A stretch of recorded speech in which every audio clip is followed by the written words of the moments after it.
Güzel arkadaşlarım, hepiniz hoş geldiniz, sefalar getirdiniz. Yelizce Tarifler Yemek kanalımda bugün sizlerle mayasız 10 dakikada hazırlayabileceğiniz kıyır poğaçalar hazırlayacağız.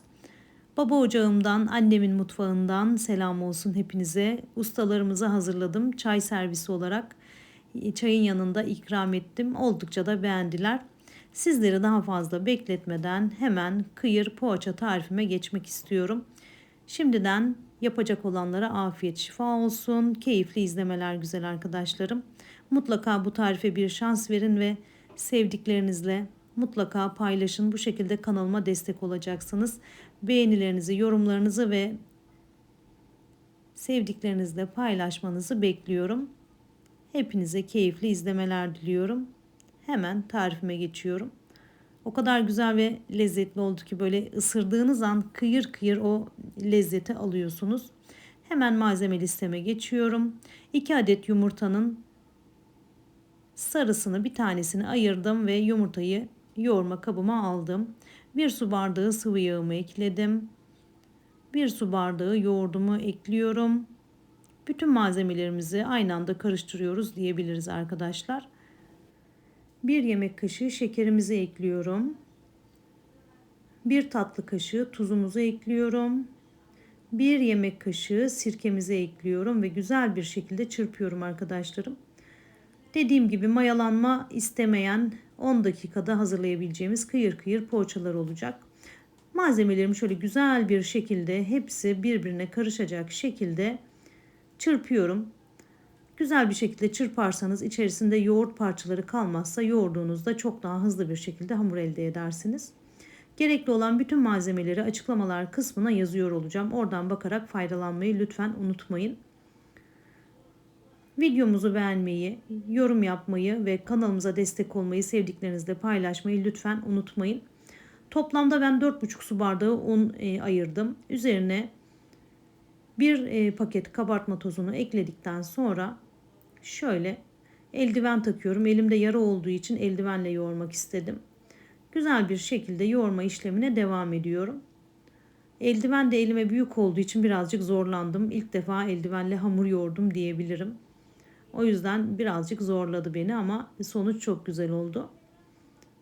Sosyal medyalarınızda tariflerimi paylaşarak bana destek olabilirsiniz arkadaşlar. Her zaman söylediğim gibi kullanmış olduğumuz unun markası ve kıvamı kullandığımız un miktarını değiştirecektir. O yüzden lütfen bütün unu tek seferde eklemeyin. Yoğurdukça eklemeye devam edin. Güzel bir şekilde bütün malzememiz karışana kadar yoğuruyoruz arkadaşlarım. Hamurumuzu ne kadar güzel yoğurursak poğaçalarımızda yapmış olduğumuz hamur işi de o kadar güzel ve şekilli olacaktır. Bu tarif hiç gözünüzü korkutmasın. Çok kısa sürede hızlı bir şekilde ortaya çıkıyor ve lezzetine doyum olmuyor diyebilirim. Acil misafirler için oldukça kolay ve pratik. Gerçekten böyle çay demlenene kadar hazır olacak bir pratik tarif arkadaşlarım. Hamurumuzu yoğurduktan sonra biraz şöyle bir kontrol edeceğiz. Kıvamına bir bakacağız. İstediğimiz kıvama gelmiş mi? İstediğimiz yumuşaklıkta mı? Onu mutlaka kontrol edin. Un eklemenizi mutlaka ona göre yapın arkadaşlar. Çok fazla un eklemeyin. Ne kadar çok un eklerseniz poğaçanız o kadar sert olacaktır. Ele yapışmayan yumuşak kıvamlı bir hamur elde etmeniz yeterli olacaktır. Yoğurma işlemimizin de sonuna geldik artık. Şöyle bakın, elimle kontrol ediyorum. Yumuşaklığına bakıyorum. Ve un isteyip istemediğine karar veriyorum. Bu hamurumuz tamamen böyle yüz yuvarlak pürüzsüz bir şekilde olmuyor arkadaşlar. Şekil verirken onu göreceksiniz. Böyle tamamen birbirini mayalı hamur gibi olmuyor. Kabartma tozu olduğu için. O yüzden böyle şekil verirken hamuru böyle güzel şekil veremedim diye düşünmeyin. Hamur yoğurma işlemimizi artık sonlandırıyoruz ve şekil verme işlemine geçiş yapacağız. İçerisine istediğiniz harcı kullanabilirsiniz ama en çok peynir yakışıyor arkadaşlarım. Ben peynirimi biraz ufaladım, yanıma aldım hemen. Pişireceğim tepsime yağ gezdirip fırça yardımıyla yağı her yerine sürdüm. Köyde annemin yanında olduğum için davul fırında pişireceğim arkadaşlar. Davul fırında pişirmek birazcık sıkıntı yaratabiliyor. Gördüğünüz gibi peynirim hazır. İç harcı olarak kullanacağım. Ama sizler evinizde ankastre fırınlarınızda çok daha güzel sonuç alacaksınız. Ben de güzel sonuç aldım ama her hamur için de aynı sonucu alamayabiliyorum. Bazen altında hafif yanıklar olabiliyor, bazen üstünde hafif yanıklar olabiliyor. Özellikle kek yaptığım zaman. Ama tariflerimi gözünüz kapalı deneyebilirsiniz arkadaşlarım. Görseline değil, lezzetine bakın mutlaka. Gördüğünüz gibi hamurumu mandalina büyüklüğünde parçalar kopardım. Bu tamamen sizin tercihinize bağlı. Çok daha hızlı bir sürede şekil vereyim, ortaya çıksın diye düşünürseniz eğer büyük parçalar halinde poğaçalarınızı yapabilirsiniz. Ben mandalina büyüklüğünde kopardım, yuvarladım, elimin ortasında bastırdım. Sonra iç harcını, peynirini koyup İki ucunu birleştirdim ve fırın tepsime dizdim arkadaşlar. Elinizle birleştirme kısmını lütfen çok dikkatli yapın. Çok fazla açılma olmasın. Gördüğünüz gibi bütün hamuruma aynı şekli verdikten sonra fırında pişireceğiz. Ankastre fırınlarda önceden ısıttığınız 180 dereceli fırında pişirmenizi tavsiye ederim. Bu püf noktasını lütfen kaçırmayın. Davul fırınlarda biraz daha sıkıntı olabiliyor dediğim gibi pişirme işlemi. Yuvarlak da yapabilirsiniz. Gördüğünüz gibi oval de yapabilirsiniz arkadaşlar. Bu tamamen sizin tercihinize bağlı. Bu şekli ben çok seviyorum. O yüzden bu şekilde şekillendirmek hoşuma gidiyor. Böyle şekillendirdim.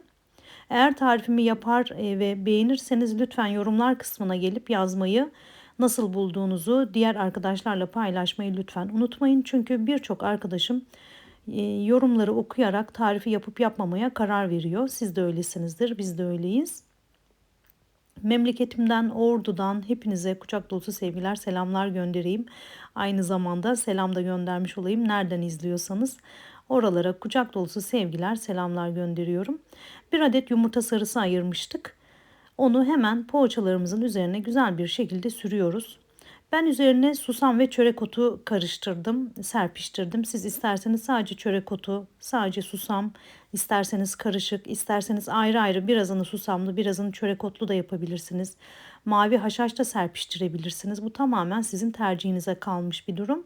İsterseniz hiçbir şey serpiştirmeden de pişirebilirsiniz arkadaşlarım. Yumurtamın hepsi bitene kadar poğaçalarımın her yerine sürüyorum. Yumurtamızı da bu şekilde değerlendirmiş oluyorum. Üzerine şöyle bir tatlı kaşığı kadar susam, bir tatlı kaşığı kadar çörek otunu bir kasede karıştırdım ve güzel bir şekilde üzerlerine yayıyorum. Mutlaka denemenizi tavsiye ederim arkadaşlarım. Gerçekten çok güzel bir tarif oldu. Kıyır kıyır böyle yerken o kıyırlığı ağzınızda hissediyorsunuz. O lezzeti hissediyorsunuz. Mutlaka yapın ve övgüleri kapın diyorum. Davul fırınımı da çalıştırdım arkadaşlar. 150 derecede ısıttım. Kontrollü bir şekilde pişirmem gerekiyor. Mutlaka hepiniz bir zamanlar davul fırın kullanmışsınızdır. Şöyle kalan susamı da eşit bir şekilde dağıtmaya çalışıyorum. Sonrasında davul fırında pişireceğim arkadaşlarım. Pişmiş halini de size hemen gösteriyorum. Gerçekten o kadar güzel oldular ki mutlaka denemenizi tavsiye ederim. Bu tarifi kaçırmayın. Günlere, kahvaltılara, çay sofralarına çok yakışacaktır. Akşam misafirlerinize, özellikle acil misafirlere hızlı bir şekilde yapıp ortaya çıkarabileceğiniz bir tarif. Mutlaka deneyin ve sevdiklerinizle paylaşmayı unutmayın. Gördüğünüz gibi doku testine geçiş yapıyorum. O kadar güzel oldular ki, yani davul fırında pişirmeme rağmen yine gerçekten çok güzel oldu. Mutlaka yapmanızı tavsiye ederim. Bir sonraki tarifte görüşene kadar hoşça kalın güzel arkadaşlarım. Sevgi